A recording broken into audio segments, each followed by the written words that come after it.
Welcome to this segment of my continuing conversation with Divya Kamarkar, a student I've known since 2008 when she applied and went to university in 2010 to Yale and pretty much rocked it there as well. How is this part, since we're talking more about an audience which is interested in knowing about your MBA program and what you think about the application to schools like Wharton, where you were admitted. What is it in retrospect you think makes a strong candidate, or in general, what are the spikes students who are applying should keep in mind when sort of suggesting or putting together their profile? I think three things, right? The first is you need to make sure you know why you're applying for an MBA. Because unlike an undergraduate admission process or even a very specialized master's, where you've clearly been studying that in that field, so you're therefore going for that particular master's, an MBA can be a tough cookie to crack because people from very diverse walks of life apply for the MBA. So to know exactly what your motivations are to apply for that MBA, as opposed to an MBA is a great degree, it's a career pivot, etc. So I want to do it. So to know why specifically, like 10 years down the line, why is your MBA going to matter to you? And why will it change your outcomes compared to what you're doing today? It's really important to have that, to know that and to echo that in your application. I think that is point number one. Point number two is you need to be a personality that they think would be interesting to other people in a class. So this is what I have deciphered. Having been in an MBA class myself, having been a part of these kind of team building activities that are very crucial to your MBA experience, I realize that there are people from fantastic walks of life, like each and every one of them. Even if you think that they may be from a so-called stereotypical background of, like, say, being a finance pro, the deals they ran, the kind of leadership skills they demonstrate, the kind of things that they've done, they're all really interesting. They all are, people who have actually given it their absolute best in whatever they've done in life, and are also doing the same thing in their classrooms to benefit their other peers, because the MBA experience is also about learning from each other, right? So you need to also kind of be somebody who has worked in the industry or who has experienced enough about whatever industry you are currently a part of to be able to carry those learnings into the classroom and help other people. And I think that the third thing that the MBA program does look for is a coherent story, right? So you may think that you have a patchwork of experiences. You may think that you have like a very standard set of experiences, etc. But the skill actually in terms of crafting your application is, are you able to tell them what you did, what you're doing today, what you're going to be doing 5 years from now, and then 10 years from now, and how the MBA fits in?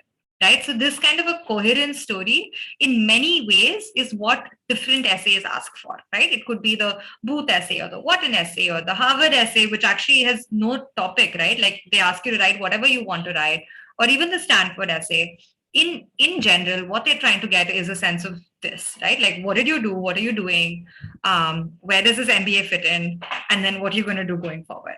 And how are you an interesting person, right? Like, how are you someone that I want to hang out with? Like, why would I want to get dinner with you? So I think these are the elements that really, really make sense in an MBA application, which I have now figured out. Luckily, those things were there when I applied, so I got through, but I have a more cogent version of it right now. Absolutely. Switching gears now, you obviously learned a lot during the MBA, and of course, part of it would have been mostly online. But leaving that aside, there were so many opportunities I see that you were a part of, chairing the Wharton India Economic Forum, the Wharton Women's Summit, or being so lucky, or rather privileged to be the fellow at the Jacobs Social Entrepreneurship sort of center. What do you think students, once they are in an MBA program like the one at Wharton, should do besides just looking at what goes on in the classroom? I think that two things. I feel like a lot of people focus on building meaningful relationships with their classmates. So they join affinity groups that would help them do that, right? It could be an affinity group associated with your sexuality. It could be an affinity group, but about the region that you're from. So I was definitely an active member of the Wharton India Club. And I think that a lot of deep friendships that I managed was through that. Another way is, at least at Wharton and definitely in other MBA programs also, they sort you into like classes and then subgroups within that class of like 10, 15 people or 7 people and stuff like that. And the kinds of people you meet are very diverse, right? So you'll have people from different countries, different walks of life, people who are going to be doing very different things, people who've been veterans, for example, in the army, and stuff with you in these groups. So it's also a great opportunity to make deep relationships. And these relationships, I think people are very purposeful about making that, because unlike in an undergrad program where you're in a place for 4 years, right? And you're able to have time to make those friendships and let them grow organically over time and all those things. You are in an MBA program for less. So you have like half that amount of time, and you're much older, you have your personal commitments, family, this, that, everything. So people are therefore very mindful and purposeful about relationships. And of course, I think the second thing that people do, of course, other than figuring out their career and taking classes and stuff like that, is they have these experiences which are supposed to help them build certain skills.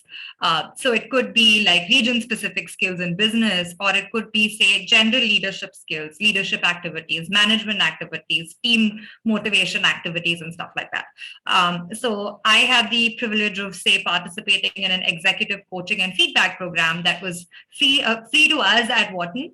But it's something that like CEOs and I think MDs of like very large companies typically like avail of, right? Like it's like CEO coaching. And we worked with a coach who would actually coached like partners and CEOs and heads of like really large companies to work with us on our leadership skills individually. So that was super helpful for me. It also came for me at a time when I was trying to do a lot, right? I was trying to do very well in my MBA program. I was pregnant with my child and I was trying to launch my startup. So to have an executive coach help me figure out my priorities and plan my life was amazing.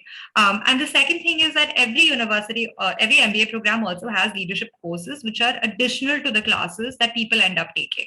It could be in the form of like a trek in the Atacama where they actually, for example, pair you up in different teams of very different personalities, and then they put you in a difficult physical situation, and then they kind of evaluate you, right? And they help you figure out things that are so intrinsic to your personality, which are preventing you from getting to the next level in terms of being a good team player or a leader or something like that. I actually because of COVID, didn't get to go on these. But what I did get to go on was actually a bunch of immersive leadership programs that Wharton runs, called the P3 program, which is very deeply introspective. It allows you to be very close to a cohort of people who are going through this with you in a guided manner with facilitators, where you actually examine your purpose and your principles and your passion in order to arrive at a good understanding or a better understanding of who you are and therefore what capabilities you bring to an organization and what you need to work on, right? So I found these kind of programs, which are not really your core academic programs or your career interviews and things like that, to also be extremely beneficial to me. Okay, that's really fantastic. Switching to what you actually ended up then starting, and that the origin of it was long way back when you got really involved in so many social sort of impact enterprises during your days at Yale, and then even during your jobs and internships and as a consultant to the Delhi government and so on and so forth. It's been fascinating to see you evolve into this social impact entrepreneur. So tell us a little bit about the reproductive healthcare sort of problem statement that you wanted to sort of solve, and how is the startup sort of shaping up? It'll be great to get an overview. Thank you. So I started Pinky Promise, obviously because I have personally realized through my work experience, like you mentioned, etc., that women's healthcare is just it needs to be flipped around, basically. There needs to be a huge fillip and impetus to women's healthcare, and we're emerging as a very, very powerful customer segment. So why not now? And why not use tech aids and technology to be able to do that and improve access and affordability? That was a larger realization, but the more specific problem statement was when we looked at the data, we realized that in India, there are 360 million women who menstruate, right? But at the same time, you have around 70,000 registered gynecologists, mostly in the big cities. And if you look at the UN's recommendation in terms of access to healthcare and how many specialists they need to have per population, you realize that nearly 80% of India's menstruating women do not have access to reproductive healthcare, period. In the rural areas, there's a patchwork of care, right? Like you have community health workers, nurses, midwives, and lady doctors, or basically like female MBBS doctors who kind of help, but mostly with pregnancy. So when it comes to every other reproductive healthcare issues, they really have no one to turn to. Similarly, in the smaller cities and towns, which are rapidly growing in India today. So that's, of course, one issue, right? Like people just don't have physical access to a gynecologist. But the second issue was when we surveyed women in the big cities of India, we realized that even if a gynecologist was next door, they were actually not consulting one, even if they had to. 70% of the women that we interviewed between the ages of 18 to 35 in urban areas of India who are educated, who could pay for a gynecologist, 70% of them who had reproductive health issues chose not to go to a gynecologist because it's so awkward for women at the end of the day who are not used to it to talk about things like periods and sexually transmitted infections and vaginal diseases and so on. So, the next question was, what are people doing, right? Like if they're not going to a gynecologist, either because they don't have access to one or they feel that there's like a social barrier, right? What are they doing? And we realized that they were just Googling their symptoms. So in India, in English alone, reproductive healthcare keywords are Googled or searched in other search engines as well, nearly 100 million times. And so then we interviewed women and we were like, so did you find what you were looking for? Most of them did not. They were completely overwhelmed by the amount of information that they had to deal with when they were trying to figure out what is happening to them, and they ended up ignoring their healthcare. So we decided it made sense that if people were taking to technology and Googling their symptoms, that we needed to be there. So we built a mobile app. Initially, it was only Android. We just launched our iOS version. But what it does is it has a few components. The first is a chatbot that actually walks a user all the way from a symptom, right? It could be a painful period. It could be urinary discomfort. It could be a certain color of discharge or whatever it is, all the way from a symptom to a proper answer to why they have that symptom using some of the best treatment protocols of the world. And we built it with a gynecologist, Dr. Reema Shah, who's a part of our team. And in addition to that, we realized that it's not just the need to know what's happening to you and to know how to solve it. You also have the need to be able to connect to people who are going through the same thing. Say you're pregnant or you're trying to get pregnant, but you're not able to, or you have chronic issues like polycystic ovaries, which is very common these days.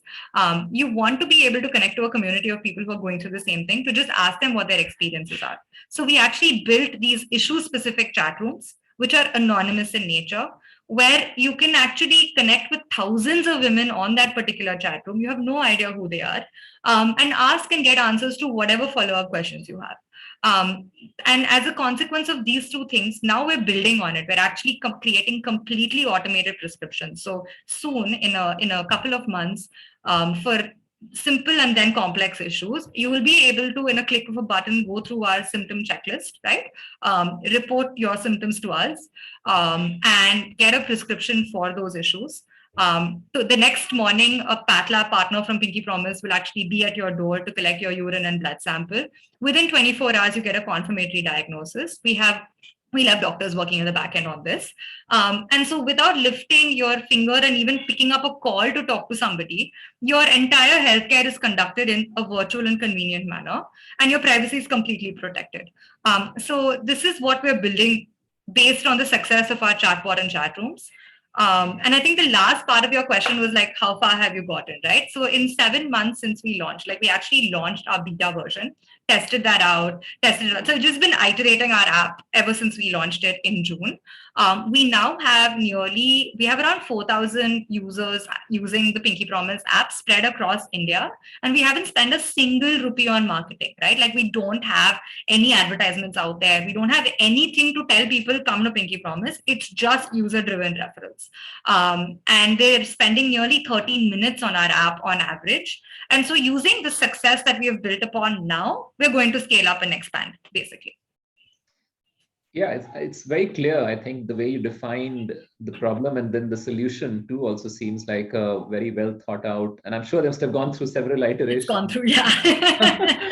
It's super clear now, but in the beginning we were like, should we build this on WhatsApp? Like, what are we even doing? Like, there were so many questions. So, yeah, when you look at being a social impact entrepreneur versus typically say for-profit entrepreneur, not saying that that's a bad thing. What in your mind is the big difference or similarity? Let's just See, you run your business the same way. Like you have to use the same business principles, right? You have to think about how to get maximum return for what you're putting in, or how to scale up in the most cost effective manner, how to get to your users in the best manner possible. So I feel like when it comes to the business model, the business principles, everything, right, it's literally the same, and it cannot be anything different, because otherwise it won't survive, it won't exist. Like you have to be as competitive, and you have to like fight for every single dollar and try to maximize the pie as much as possible.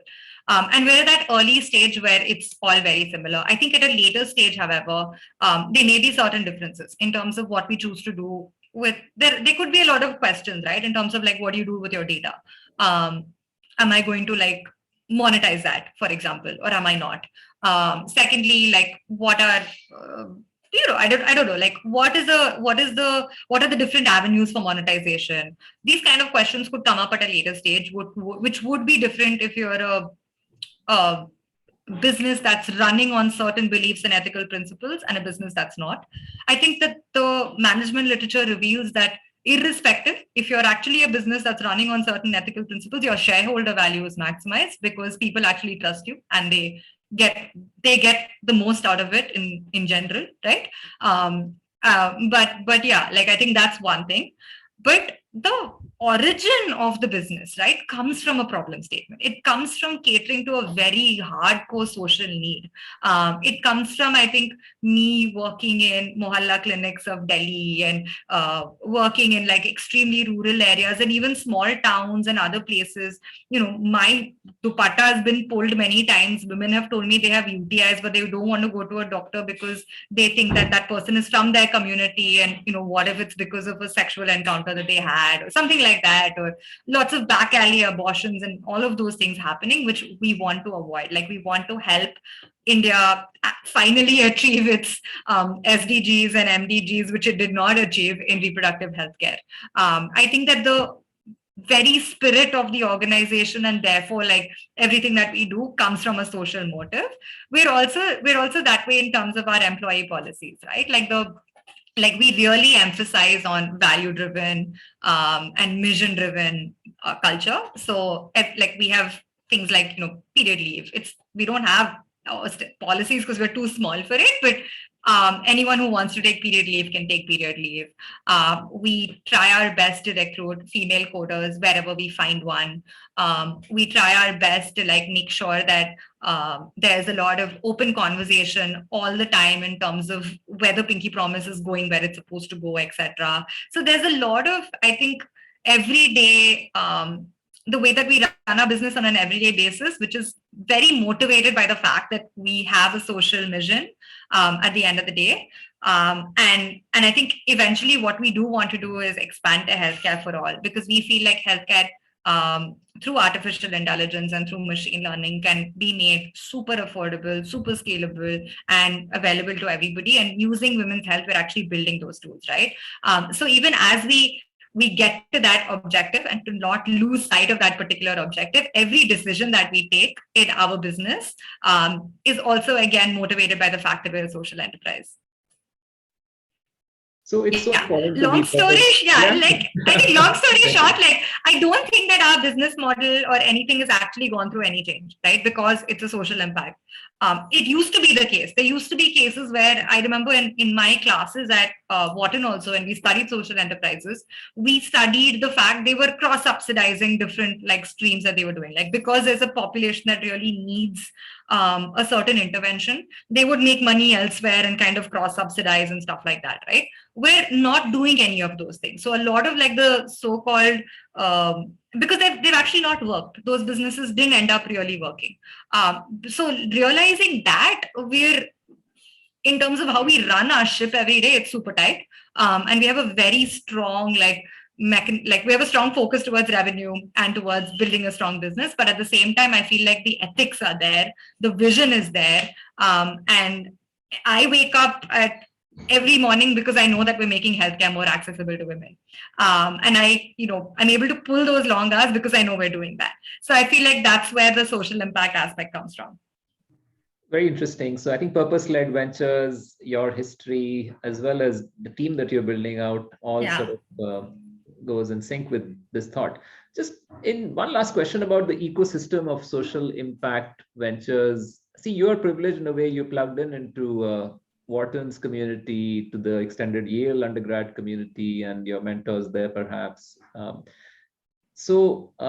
For people who are starting out solving social impact sort of problems and thinking of ventures here, what is the ecosystem in India? How is it changing? How is it evolving in terms of investor community, government, or any other support that they could get?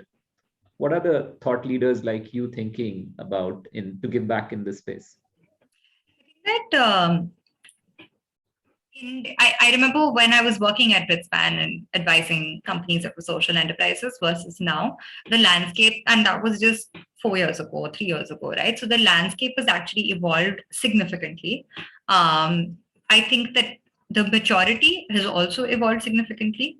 When it comes to supports for startups with a large employment focus or a large focus when it comes to certain like generation of employment, support of certain populations, etc. There are grants that are available in the government, which have been made available recently that say biotech focused startups or different like vertical focused startups can actually avail of, at least to get their MVP out there to get to the next stage in terms of scale.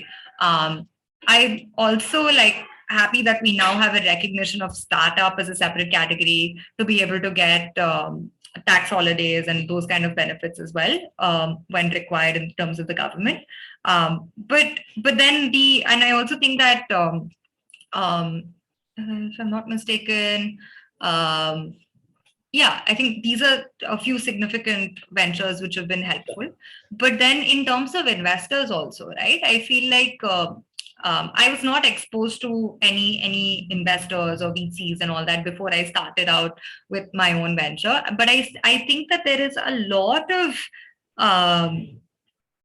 heart, right? Like a lot of people are very interested in this space because of two things: the fact that it can, the fact that we can have a benefit to a very, very large segment of India and the world over, right?